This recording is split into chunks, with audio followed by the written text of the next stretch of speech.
sound.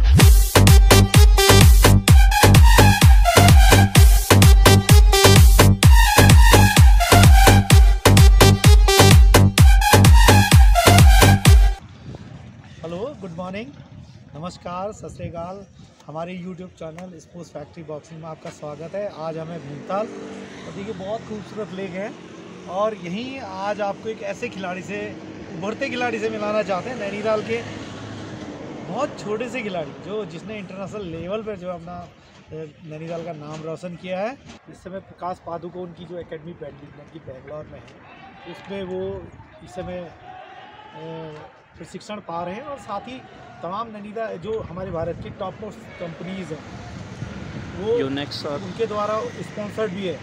वो कौन सी कंपनियां, वो भी हम आपसे मिलके उनसे ही बात करेंगे। और चलिए मिलवाते हैं और हमारे व्यूअर्स को अपने बारे में बताइएगा। क्या नाम है आपका? मैं तन्मय वर्मा। कौन सी क्लास है आपकी? मेरी 7th क्लास। अच्छा, अभी कहाँ हैं आप? कहाँ के रहने वाले हैं पहले तो ये बताइए आप। मैं तो नैनीताल उत्तराखंड में रहती हूँ। नैनीताल में कौन सी जगह के रहने वाले? हल्द्वानी। हल्द्वानी में। अच्छा, मम्मी पापा क्या करते हैं आपके? मेरे पापा टीचर और मम्मी भी टीचर। अच्छा, क्या नाम है आपके पापा जी का? मेरे पापा जी का नाम संजय कुमार वर्मा। अच्छा, वो क्या करते हैं? वो टीचिंग में कहाँ हैं? वो नैनीताल में। अच्छा, फिजिकल एजुकेशन टीचर। हाँ। चलिए ठीक है। अच्छा, अभी आप कहाँ पर हैं? मैं अभी बेंगलोर में हूँ, प्रकाश पादुकोण बैडमिंटन एकेडमी में। तो अच्छा, अभी कितनी एज रही होगी आपकी? मेरी अभी 12 साल है। 12 साल है। तो आप कौन सा गेम खेलते हैं? मैं बैडमिंटन खेलते हैं। तो बैडमिंटन में कब से खेलना शुरू किया आपने? मैं जब 6 साल का था तब से मैंने खेलना शुरू किया था। तो ये कहाँ से प्रेरणा मिली आपको कि आपको बैडमिंटन खेलनी है? क्या मम्मी पापा में से कोई बैडमिंटन खेलता था? नहीं, मेरे मम्मी पापा में कोई नहीं खेलता था। पापा क्या खेलते हैं? मेरे पापा फुटबॉल खेलते हैं। फुटबॉल खेलते हैं? किस लेवल तक खेले हैं? नेशनल तक खेले हैं। अच्छा, तो आप भी जैसा होता है कि पापा जो खेलते हैं वही बेटा खेलता है, लेकिन आप बैडमिंटन खेलने लगे, कहाँ से प्रेरणा मिली? मैं पहले वैसे फुटबॉल खेलता था, लेकिन मेरे जो भैया थे उन्होंने मुझे बोला कि आप उनको बैडमिंटन खेलना शुरू करो। ठीक, तो फिर बैडमिंटन खेलने लगे कौन सी 5th क्लास से या 5 साल से? जब मैं 6 साल का था। अच्छा, जब आप 6 साल के थे तो आपने बैडमिंटन शुरू कर दिया। तो आपने ब्लॉक जनपद लेवल पे कब खेला? उसी टाइम पे खेला है? क्या रहा उसमें? पहले मैंने सबसे पहले डिस्ट्रिक्ट खेला था जी। डिस्ट्रिक्ट में मैं सिंगल्स में तो सेमी हार गया था और डबल्स में फाइनल पहुंचा था। तो शुरू से एकेडमी ज्वाइन करी हल्द्वानी या पहले अपनी इंडिविजुअल प्रैक्टिस करते थे? एकेडमी शुरू से ज्वाइन की। अच्छा, कौन सी एकेडमी में हल्द्वानी? सबसे पहले सगुन गायत्री थी जी। उसके बाद ओम शटलर। ठीक। फिर सबसे जो मेन है वो था सानिध्य। अच्छा, तो कोच साहब कौन रहे आपके वहाँ? मेरे जो मेन थे वैसे तो विन्नी मैम थी।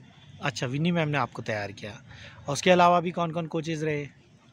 और वैसे तो कोई नहीं, जिज्ञासु सर थे। जिज्ञासु सर, ठीक है। तो अभी बेंगलोर कैसे पहुँचे आप? मैंने एक बेंगलोर में एक टूर्नामेंट खेला था जब उन एकेडमी का 25th एनिवर्सरी था। यहीं से ही? हाँ। जिस समय आप हल्द्वानी में एकेडमी में खेल रहे थे तब किस लेवल तक आपने बैडमिंटन खेला? जब हल्द्वानी स्टेट तक खेला। फिर एकदम से बेंगलोर जाना कैसे हुआ? पापा ने सजेस्ट किया या कोच साहब ने सजेस्ट किया या? वहाँ पे एक टूर्नामेंट था तो मेरे जो पापा के दोस्त थे उन्होंने पापा से बोला था कि इसको भी वहाँ पे ले चल। अच्छा, तब आप वहाँ बेंगलोर टूर्नामेंट खेलने गए। फिर क्या परफॉर्मेंस रही आपकी? मैं वहाँ पे क्वार्टर फाइनल हारा था। अच्छा, कौन से लेवल का टूर्नामेंट था वो नेशनल लेवल। अच्छा, इन्विटेशन नेशनल। अच्छा, तो फिर वहाँ पर से क्वार्टर फाइनल के बाद फिर मन में आया या वहाँ किसी ने अप्रोच किया कि यहाँ एकेडमी में आप आ जाइए? वहाँ किसी ने अप्रोच किया था, सेन सर। अच्छा, सेन सर ने। तो वो कौन है सेन सर? वो भी कोच हैं क्या? हाँ, वो कोच है, वो लक्ष्य सेन के पापा है। अच्छा, लक्ष्य सेन के पापा। ठीक, लक्ष्य सेन बोले तो अल्मोड़ा के जो खिलाड़ी हमारे लक्ष्य सेन अच्छे लेवल पे खेल चुके हैं, अभी अर्जुन अवार्डी हो गए हैं। आप अपनी थोड़ी उपलब्धियाँ आप हमें बता दीजिए। मैं अभी तो रिसेंट में थाईलैंड में खेला था जी। थाईलैंड में मैं क्वार्टर फाइनल हारा था। कौन नेशनल लेवल था क्या? एशियन चैम्पियनशिप थी, इंटरनेशनल। ठीक, सीरीज। तो उसमें आप क्वार्टर फाइनल तक पहुँचे? हाँ। अच्छा, और अभी एशिया में 8th rank. 8th rank Asia में, वेरी गुड। अच्छा, कितने प्लेयर्स थे अपने इंडिया के वहाँ पर? वहाँ पे 13 में तो मैं ही था जी। 15 में एक था। अच्छा, 13 ईयर्स में आप थे, 15 में एक था, एक थे। 17 में 4 थे, 2 जी, लड़के और 2 मतलब लड़के। अच्छा, छः प्रतिभागी आप लोग भारत से पार्टिसिपेट किए। तो और बच्चों की क्या परफॉर्मेंस रही है कुछ? एक 17 के सूर्याक्ष पे थे, वो क्वार्टर में हारे। जी, और एक और तन्वी पत्री थी, जी। अंडर 13 की, वो भी क्वार्टर हारी। अच्छा, उनकी कोई रैंकिंग बनी है एशिया में? मैंने अच्छा, लेकिन आपकी जो अंडर 13 है एज ग्रुप, उसमें आपकी इंडिया में कौन सी रैंक है? 4th। इंडिया में 4th। अच्छा, और हैं? और डबल्स में क्या है आपका? डबल्स में मेरी फर्स्ट है। डबल में फर्स्ट है।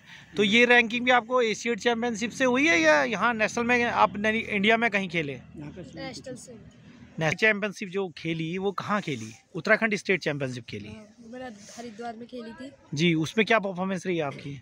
11 में तो मैं जीत गया था। गोल्ड मेडल रहा। हाँ, और डबल्स में सेकंड आया था। अच्छा, डबल्स में सेकंड आया था। फिर वहाँ से नेशनल के लिए खेले आप? हाँ, तो नेशनल कहाँ हुआ आपका?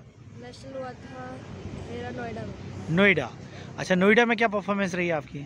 11 सेमीफाइनल हारा था। अच्छा, 11 में सेमीफाइनल हारे, यानी सिंगल्स में अंडर 11 में सेमीफाइनल हारे, और डबल्स में डबल्स नहीं था। डबल्स नहीं था।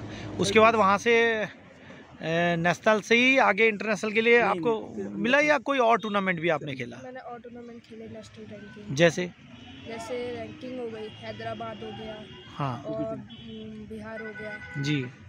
और बाकी ईटानगर हो गया। अच्छा, उसमें क्या रहा आपका? अरुणाचल प्रदेश में तो मैं फर्स्ट आया था डबल्स में, जी, और हैदराबाद में मैं सेकंड आया था सिंगल्स में, ठीक और ओडिशा में डबल्स में क्वार्टर फाइनल हारा था। ठीक। हाँ, अच्छा, जैसे ये आपने बताया कि एशियन चैम्पियनशिप आप रैंकिंग खेलने गए, तो ये कोई भी खिलाड़ी चले जाता है या ये सिलेक्शन होता है इंडिया से? सिलेक्शन होता है। तो अभी इंडिया की फर्स्ट रैंक में आप हैं, तो सबसे बड़ी बात है 12 साल की उम्र में इतना कुछ अचीव कर लिया। क्या राज है इसके पीछे, कुछ बताएंगे आप? ये मेरे पापा मम्मी का ही सपोर्ट अच्छा, था, सपोर्ट था, ठीक है।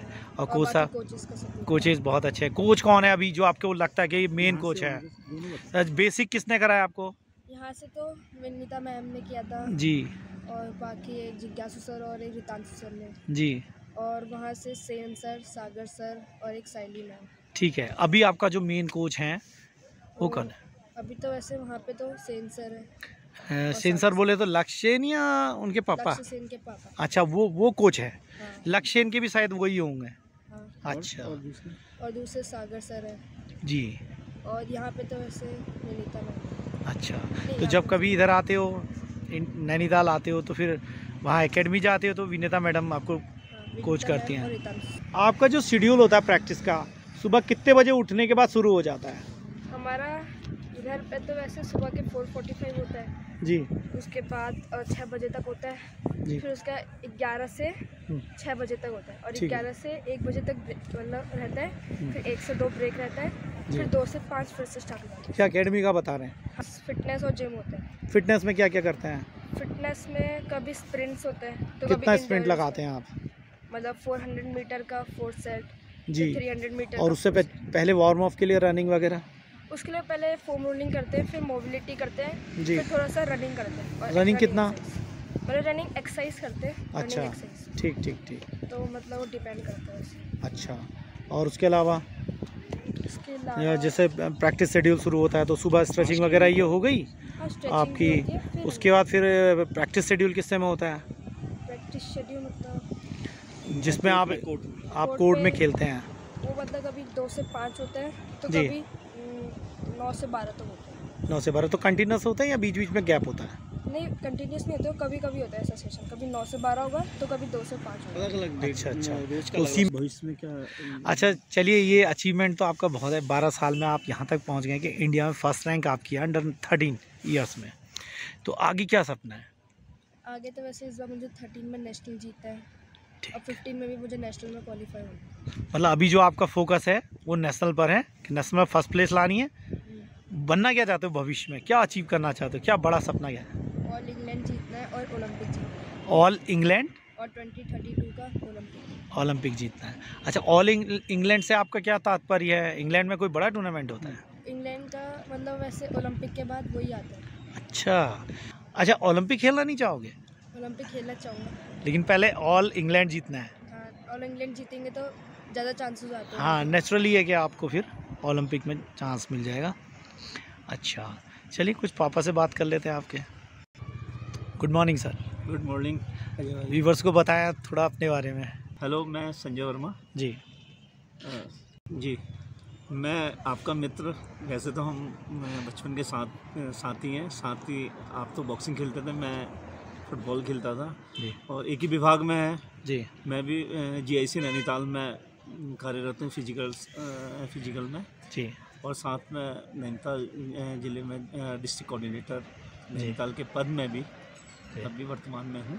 जी हाँ, तो सर आज जो मुलाकात हुई है, एक आपके बेटे के जो हमारे नैनीताल के पूरे भारत का उभरता हुआ खिलाड़ी है, उसके रेफरेंस से आपसे मुलाकात हुई है। लेकिन आप भी बड़े खिलाड़ी रहे हैं सर, थोड़ा सा अपने बारे में शुरू से बता दें हमें। सर बेसिकली तो मैं जो मेरा गेम है फुटबॉल है जी, और मेरे बेटे का गेम है बैडमिंटन। मैं चाहता था अपने बेटे को भी एक अच्छा फुटबॉलर बनाना चाहता था, जो हम नहीं कर पाए। उम्मीद थी कि बेटा फुटबॉल में करेगा।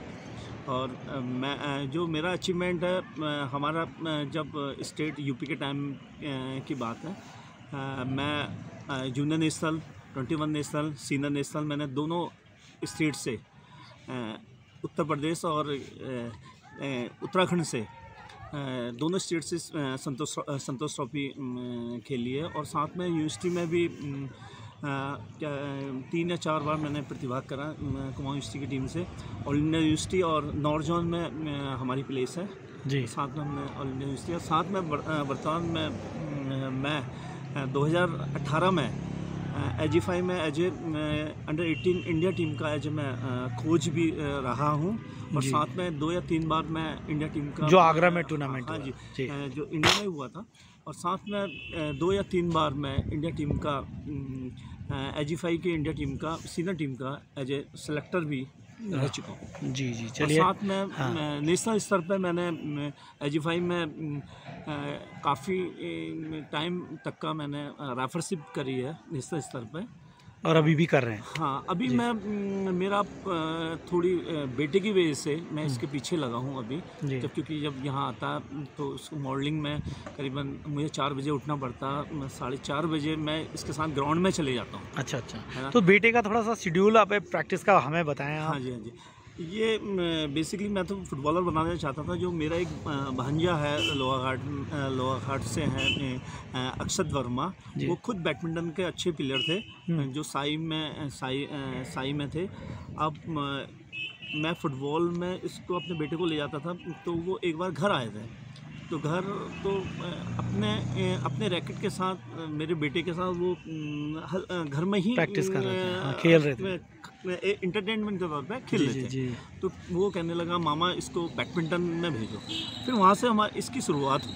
ठीक, क्योंकि हम हस्बैंड वाइफ दोनों नौकरी में थे। हम चाहते थे कि हमारा बेटा जो दिन का जो टाइम है स्कूल के आने के बाद घर में ही रहता था, तो मैं चाहता था कि एकेडमी कहीं चले जाए, ज्वाइन कर ले, या फिर फुटबॉल के ग्राउंड में चले जाए। हाँ, मतलब सदुपयोग हो जाए उसका समय का भी, साथ में उसका कहीं ना मेंटली हेल्थी डेवलपमेंट जो है वो। बिल्कुल। शुरू से लगा कि मैं क्या कहता है, इसका जब इसने बैडमिंटन पकड़ा तब से ही इसको मुझे लगा कि ये नेचुरल है जी। स्टार्टिंग से ही इसने कभी भी मतलब पीछे मुड़कर जब से इसने खेलना शुरू करा, इसने पीछे मुड़कर इसके बाद कभी नहीं देखा। और अभी बेंगलोर में है मेरा बेटा जी। उसको स्पॉन्सर यूनेक्स और इन्फोसिस ने स्पॉन्सर कर रखा है जी, है ना। और साथ में काफ़ी अच्छे लेवल में ये अभी खेल रहा है जी, है ना। और इंडिया लेवल में इंडिया के टॉप रैंकिंग में उसका नाम है जी। और एक बार इंटरनेशनल भी, एक बार थाईलैंड बैंकॉक जा चुका हूँ, वहाँ भी इसकी 3rd प्लेस, एशियाड में 8वां नंबर है। हाँ, अंडर 13 एशियन रैंक में, जो अभी वर्तमान में एशियन जो रैंक 2024 में आई थी जी, जी। तो इसमें उसका 8th प्लेस में वो है, 8वें नंबर में इसकी रैंकिंग है। अभी 12 साल का भी 1 साल और है, हमें उम्मीद है कि ये इसकी रैंक और ऊपर टॉप में आएगी जी अपने एज वर्ग में। साथ में हम वर्तमान में मैं चाह रहा हूँ कि ये अभी अंडर 13 लास्ट ईयर है, और उसके बाद अंडर 15 के लिए मैं अभी से तैयारी कराना चाहता हूँ कि उसमें भी वो इंडिया में बहुत अच्छा परफॉर्मेंस दे जी। और साथ में मैं चाहूँगा कि step by step senior level में जाने तक का इसका ये पूरा एक फुल फ्रेश प्लेयर बन जाए जी, जो मतलब यही उम्मीद है हमारी। बाकी क्या सपना देखते हैं इसके बारे में? उम्मीद तो बहुत है, हर मदर फादर अपने बच्चों के लिए सपना देखते हैं। हमारी भी अच्छी उम्मीद है। मेन है साथ में आपको पता ही है अजय भाई कि स्पोर्ट्स ऐसी चीज़ है कि ये स्थायी नहीं है, अस्थायी है। इसमें इंजरी जी किस्मत चलता है, बिल्कुल है ना, बहुत चीज़ लग करती है।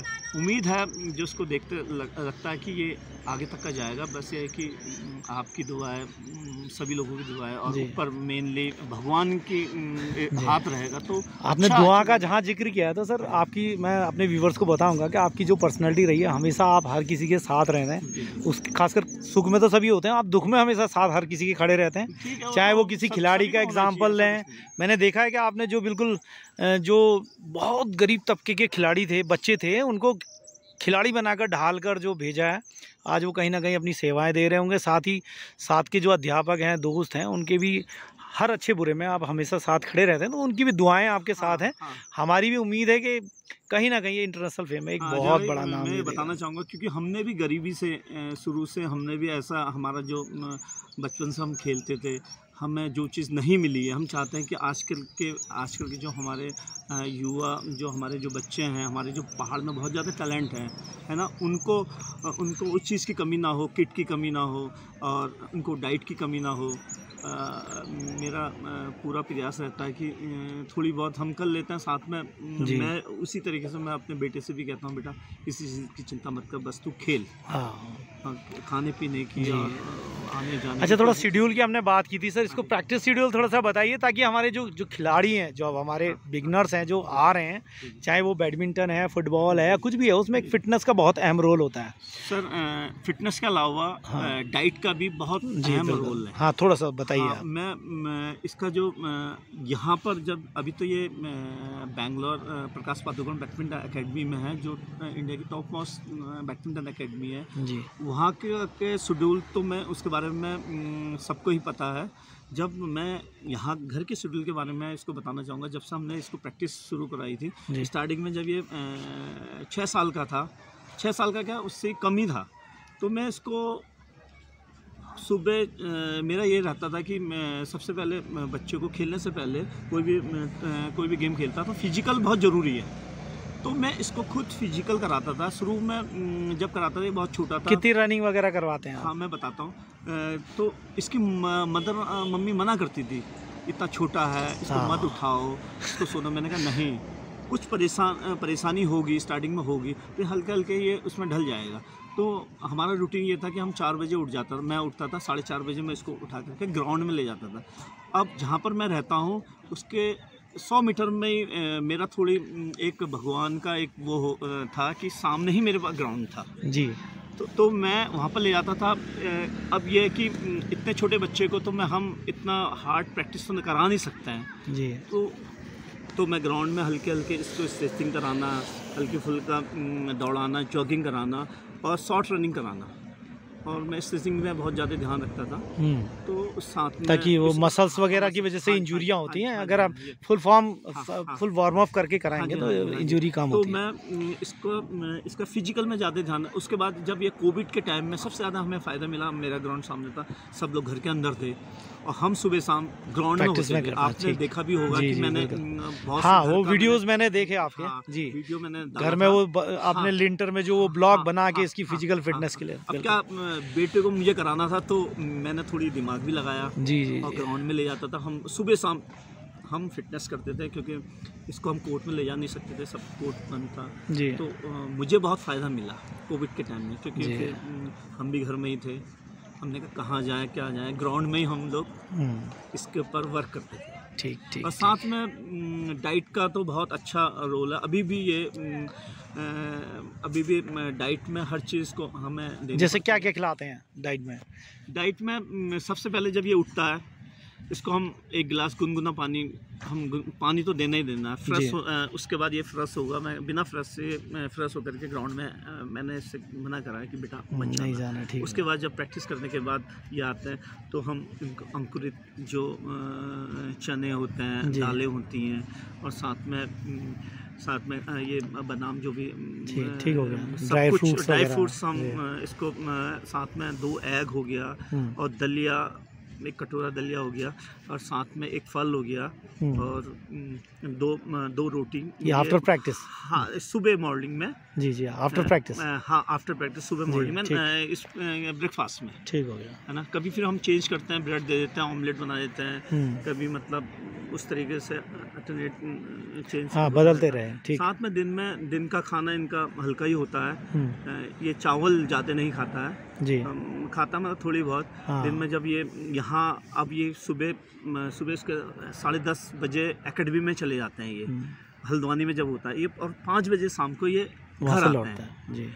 तो इसका हमने खाना वहीं, हम दिन का लंच वहीं हो जाता है, हाँ। हम यहीं से भेजते हैं, उसमें एक फल भेज देते हैं, और कभी रोटी हो गए, पनीर हो गया, इस तरीके दाल हो गए, इस तरीके जो। और शाम के लिए इवनिंग में डिनर का फिर उसके बाद आते हैं, तो फिर उसके बाद वही 2 एग हो गया और दूध हो गया। थोड़ी मैं इसको प्रोटीन भी दे देता हूँ, क्योंकि प्रोटीन बहुत जरूरी है, बिल्कुल खिलाड़ी के लिए बहुत जरूरी है। हाँ, वो देता हूँ। साथ में सप्लीमेंट में मैं कैल्शियम हो गया, मल्टीविटामिन थोड़ी बहुत मैं इसको मैं डॉक्टर की राय से मैं देता हूँ।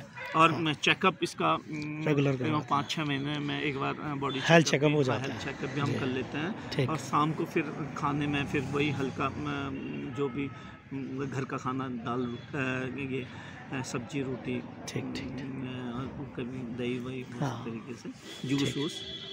अच्छा, एक चीज़ पूछते हैं सर, आप जैसे फर्स्ट टाइम ये खेलने गया, हाँ जी, या आज भी जब ये अपना इवेंट्स खेलने के लिए उतरता है कोर्ट में, तो उस समय क्या चलता है दिल में? जैसा कि हर पेरेंट्स के कुछ ना कुछ चलता है, आपके दिल में क्या चलता है? सर मैं तो इससे कभी भी मैंने इसको कभी ना डांटा है, कभी कुछ। मैं कहता हूँ कि बेटा अपना बेस्ट दो। नहीं, मन में आपके क्या चलता है? हाँ, मन में ये रहता है कि हाँ मेरा बेटा जीते। होता ही है, हर पेरेंट्स का के मन में होता है कि क्या कहते हैं, उसका बेटा हीरो है, जीतना है। कहीं ये जीतते भी हैं, हारते भी हैं, ऐसा नहीं है कि जीत होती है।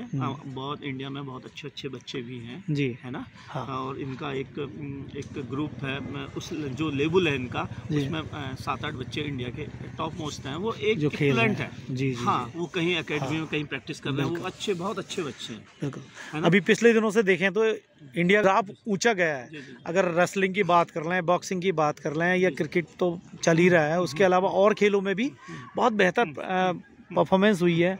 ओलंपिक में बैडमिंटन में हमको पदक मिला है। लक्ष्य सेन हमारे उत्तराखंड से, और इतना बड़ा नाम उन्होंने दिया है, तो कहीं ना कहीं इसका मोटिवेशन बच्चे को भी मिल रहा होगा। तो आप अपने बेटे को उस लेवल पे कहाँ देखते हैं, या कहाँ देखना चाहते हैं? मैं देखिए, हम तो टॉप मोस्ट में देखना चाहेंगे। अभी ऐसा है, अब पहले का टाइम अलग था कि पेरेंट्स चाहते थे कि बच्चा पढ़ाई में उसका रुझान ज़्यादा हो, बस खेलते भी थे बच्चे, जाते भी थे, उतना स्पोर्ट्स में उतना वो नहीं था। अब आजकल के टाइम में गवर्नमेंट भी काफ़ी हेल्प कर रही है, और साथ में पेरेंट्स भी चाहते हैं कि मेरा बच्चा स्पोर्ट्स को कैरियर बनाए और आगे जाए। यहाँ तक का मैंने देखा है कि मेरा बच्चा भी, मैं अपने बच्चे के बारे में स्कूलिंग को ऑफ करा करके बच्चों को ज़्यादा एकेडमी में भेज रहे हैं। बिल्कुल, है ना। पढ़ाई भी हो जा रही है, साथ साथ स्पोर्ट्स एक्टिविटीज़ भी, कि एक्स्ट्रा टैलेंट होना बहुत जरूरी है। चाहते हैं कि पढ़ाई से ज़्यादा वो स्पोर्ट्स में इन्वॉल्व रहे, स्पोर्ट्स से आगे बढ़े। बिल्कुल। इंडिया में बहुत से फैमिली में बाहर जाता हूँ, बैडमिंटन में बेटे के साथ जाता हूँ, जो नेशनल स्तर पे, तो मैं देखता हूँ कि पेरेंट्स, माँ बाप का बहुत ज़्यादा मतलब बच्चे के प्रति वो है।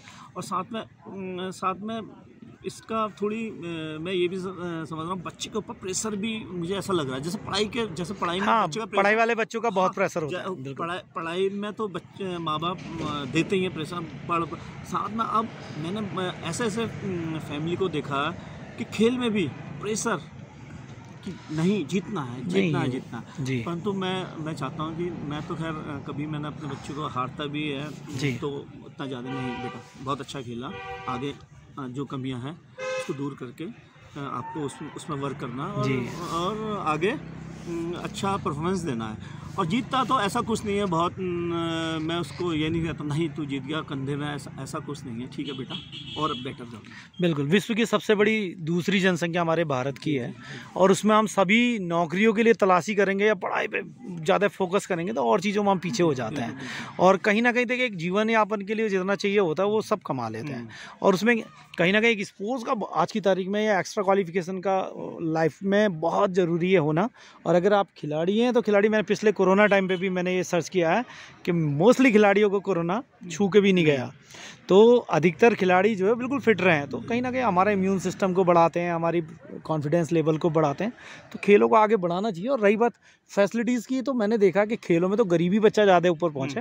भारत में कहते हैं कि पैसे की कमी, मैं इस बात से भी तो गवर्नमेंट भी काफ़ी हेल्प कर रही है, गवर्नमेंट हेल्प कर रही है, साथ साथ तमाम कंपनीज हैं, टाटा स्टील है, रेलवेज है, ये लोग तमाम बच्चों को अच्छा कर रहा है तो उसको कोई भी कंपनी स्पॉन्सर कर देती है। जैसे मेरे बेटे को यूनेक्स और इन्फोसिस ने जो स्पॉन्सर किया कंपनी है उसने स्पॉन्सर कर रहेगा। ऐसा नहीं है,